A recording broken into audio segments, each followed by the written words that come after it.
Today's topic is faults in knitting. What are the faults that can come in knitted fabric?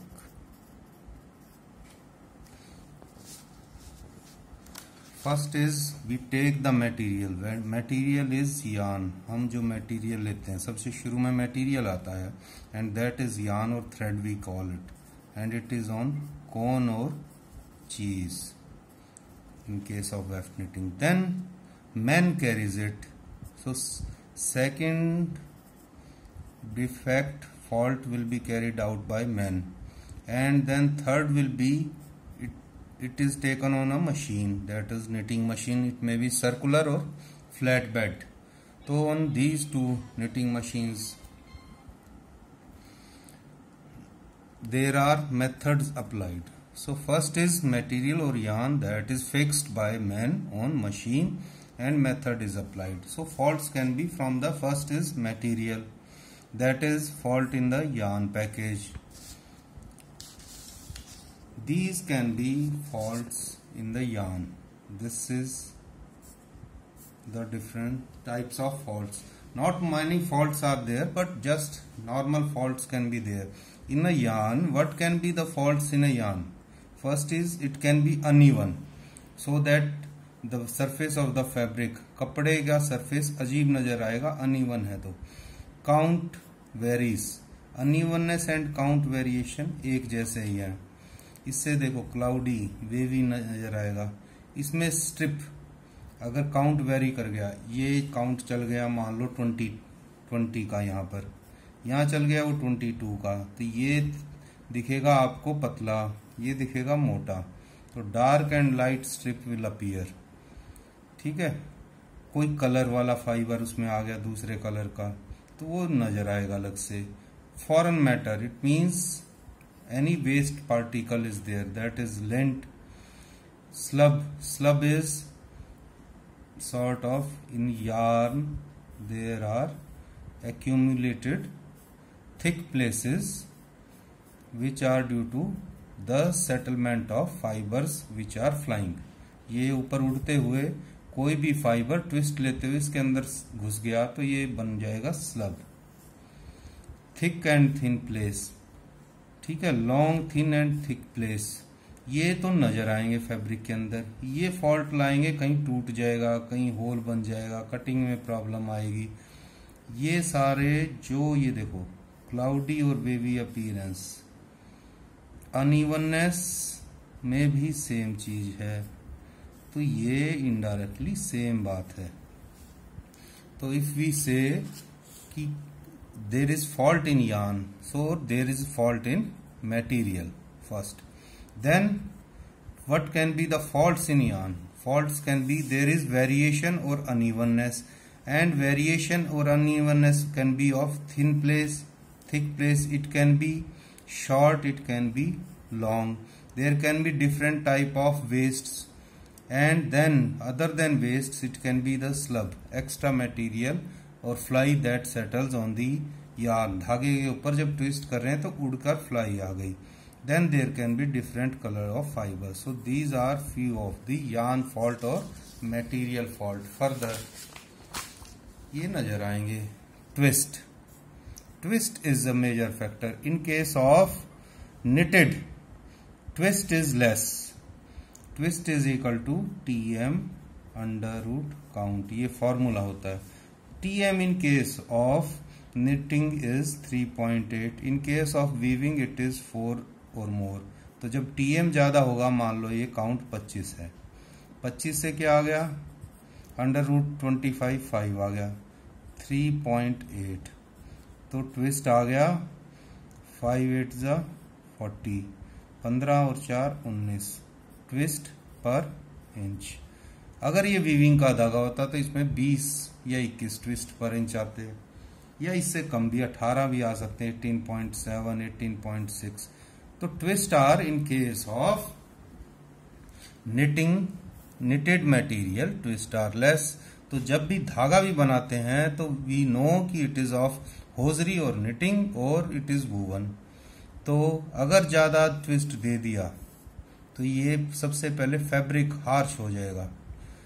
कपड़ा भी और fibre भी harsh, feeling में भी harsh होगा, प्लस जो है उसको चलाएंगे और वो लूज होते ही अगर हाई ट्विस्ट है तो स्नर्ल गांठ बना देगा, इकट्ठा हो जाता है। जैसे कि आप पतंग उड़ाते हो फिर इकट्ठा करते हो, उस धागे में ट्विस्ट ज्यादा होती है, उसमें स्ट्रेंथ ज्यादा होती है, तो वो इकट्ठा ऐसे ऐसे करके इकट्ठा हो जाता है धागा आपस में।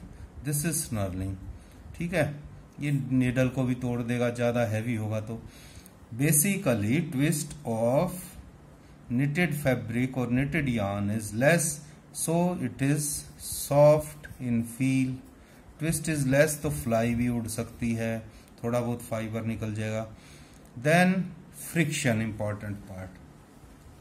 फाइबर यार्न धागा जो चल रहा है वो मशीन के अंदर से गुजरेगा तो मशीन के कई पार्ट्स को टच करता है, ये हमने पहले भी देखा था। फ्रिक्शन को अवॉइड करने के लिए वीविंग के अंदर हम जो है साइजिंग में आपस में धागे टच ना हो और जो है टच मशीन के भी जो टच होते हैं तो फ्रिक्शन ज्यादा ना हो। तो यहाँ फ्रिक्शन है यार्न का आपस में नहीं है, यार्न विद मशीन पार्ट्स।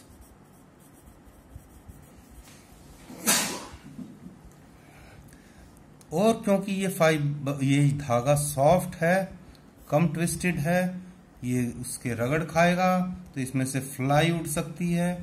इसलिए हमें क्या चाहिए, द फ्रिक्शन सरफेस जिसके भी ये टच होकेगा, बहुत हाई स्पीड से चल रहा है तो जहां जहां भी ये यार्न जाएगा, जहां जहां भी मशीन के अंदर टच होगा वहां वहां बिल्कुल स्मूथ होना चाहिए। अब क्या है, उसके बाद में धागे का लुब्रिकेशन प्रॉपर होना चाहिए, उसके ऊपर वैक्स वगैरह प्रॉपर लगा हो कि फाइबर ना निकले। ये इंपॉर्टेंट दो प्रॉपर्टीज अलग से इंपॉर्टेंट है, ट्विस्ट और फ्रिक्शन। बाकी यार्न मिक्स ना हो, चलाना 20 का है उसके साथ 30 का आ गया, या यार्न बेकार ना हो, या उसमें वेरिएशन ना हो। ये जर्नल फिर से यहां तक करो, और ये जो जर्नल है फिर से यार्न की प्रॉपर्टीज जर्नल आ गई। जैसे ये थी थिन थिक प्लेस था, क्या क्या प्रॉपर्टीज हुई, इवननेस या सीवी वेरिएशन हो गया। उसके बाद में जो है थिक थिन प्लेस,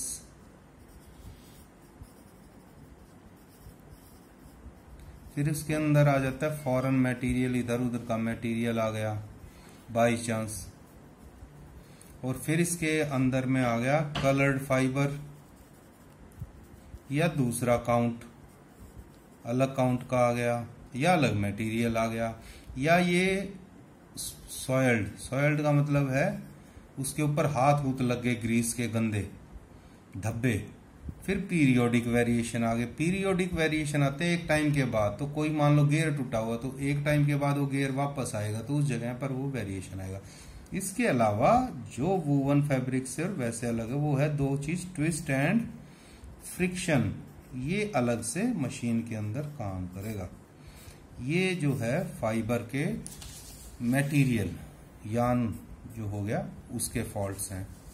तो मेन फॉल्ट्स जो लिखने हैं तो evenness, thick thin place, twist, friction और बैरेनेस। बैरेनेस है कि पूरे के ऊपर में बैंड नजर आना, थिक थिन प्लेस का कपड़ा लोगे तो अलग से नजर आएगा एक पट्टा, तो ये है बैरेनेस। ये 5 जरूरी हैं, बाकी भूल भी सकते हो। फिर इसको कैरी कौन करता है, मटेरियल को मशीन पर लगाता है तो वो है मैन यानी कारीगर। Man means labour. अब लेबर का वही प्रॉब्लम है जो ये प्रॉब्लम थी, डैमेज्ड और सॉइल्ड। कहीं हाथ खराब होंगे तो वो कहीं निशान लगा देगा, ऑयल मार्क्स। फिर ये दोबारा आ गया, देखो ठीक है, बार आ गए। क्या है, एक कोन लगा दिया, बीच में दूसरा, तीसरा, चौथा कोन, 5वां कोन और क्वालिटी का यानी और काउंट का लगा दिया तो वो पट्टा अलग नजर आएगा। अब उसके लिए क्या है, ये ध्यान तो उसी को रखना पड़ेगा। स्टिच की, कैम की स्टिचिंग की डिफरेंशिएट हो गई। ऑयल लाइन यानी जो भी मैन या लेबर कैरी कर रही है, वर्कर, वो उसको साफ सुथरे ढंग से कैरी करे। फैब्रिक डर्टी कर दिया, यार्न सॉइल्ड आ गया, फिर से ये देखो सॉइल्ड यार्न, बैरीनेस, और OL मार्क्स, ये पहले वाले में से ही आ रहे हैं दोबारा से, और एक्स्ट्रा आ गया, ये इंपॉर्टेंट, बैरिनेस के बाद में मोरे मार्क्स, ये मार्क्स नजर आने लग जाते हैं। ठीक है, ये पोर्शन है कि इनको रिमूव कैसे करना है या केयर कैसे करनी। केयर यही है कि आप उसको साफ सुथरा रखोगे, निडल खराब ना हो, निडल मोस्ट इंपॉर्टेंट पार्ट है, उसी के अंदर चलता है, वो साफ हो, स्मूथ हो, हर पार्ट स्मूथ हो, ऐसे लिख देना कुछ भी। ठीक है, ये देखो यहां ये नजर आता है मोरे इफेक्ट। काउंट मिक्सअप वही आ गया वापस फिर से, बैरिनेस तो ज्यादा से फॉल्ट नहीं है। Main fault is about having dirty hand और carrying dirty material, that is there. और ये काउंट मिक्सअप यहीं आ गया। मेथडोलॉजी छोड़ भी सकते हैं, अलग कलर का आ गया, ये कलर का पहले उसमें आ गया था आपके मटेरियल में, ये कौन लाता है, लेबर ही उठाएगा, उसमें फ्लाई आ गई तो उसे पहले देखना है ये, तो ये मेथड हो गए। तो जो भी फाइबर आप यूज कर रहे हो प्रॉपरली क्लीन्ड हो और दूसरा फाइबर उसके अंदर ना घुसे, ब्लो रूम में, कार्डिंग में, ड्रॉप फ्रेम में, ऐसे कहीं से फ्लाई में उड़ के आ जाता है दूसरे कलर का, तो नजर आएगा ये। यानी स्पिनिंग के अंदर ऐसा फॉल्ट होगा तो ये यार्न में आएगा और यार्न में वो नजर आएगा। ये सारे फॉल्ट थे कैरी करने के, यानी धागा बन गया कौन से कैरी करने के। फिर से देखो मशीन पे क्या फॉल्ट आता है, बैरिनेस, देखो सब में है बैरिनेस। ठीक है, हॉरिजॉन्टल बार और real variation, may be narrow और वाइड हैंड्स, ये जो आपकी यूज कर रहे हो कैम, उसमें स्टिच कैम में डिफरेंस आ जाए तो ये नजर आएगा। कहीं तो वो जो है पट्टी ऐसे चलता है, फिर ऐसे बनता है, फिर ऐसे बनता है लूप। मान लो इसके बाद में इस पे जाकर स्टिच लेंथ वेरी कर गई, जब ये स्टिच लेंथ वेरी कर गई स्टिच के कैम की वजह से, तो ये पट्टी अलग नजर आएगी। तो दिस इज कॉल्ड एज बैरिनेस। एक फॉल्ट ये इंपॉर्टेंट है। तो आपके पास जो फॉल्ट आए हैं वो है मोरे इफेक्ट, और अब आ रहा है लेडरिंग।